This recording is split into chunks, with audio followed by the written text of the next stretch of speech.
ঘরে ঘরে জালো আল হাবিবের আলো দুনিয়ার মুসলিম এক হও এক হও জিহাদ করো দুনিয়ার মুসলিম আল্লাহ কবুল করুন, জয় বলুন আমিন। আমার প্রিয় সুধী, এই তাফসির মাহফিলে আলেমরা এখন কোরআনের রাজ প্রতিষ্ঠার কথা বলে, এটাও অনেকের অ্যালার্জির কারণ। তবে তোমরা যত অ্যালার্জিগিরি করো না কেন, এ দেশের মানুষ কিন্তু এখন সঠিক সত্য মিথ্যা বুঝে গেছে। দুরাচার দুষ্কৃতিকারীদের লম্বা লম্বা কথায় আর মানুষ ছাড় দিবে না। যুব সমাজকে নিয়ে টার্গেট করে বলছিলাম, রসুল যুব সমাজকে কত ভালোবাসতেন।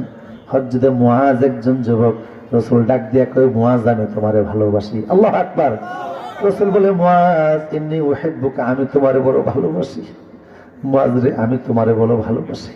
হে মুআজ, তোমার ভিতরে যৌবনের তারান্নু আছে, ইহফাজিল্লাহ তাজিদহু তুজাহাক। হে মুআজ,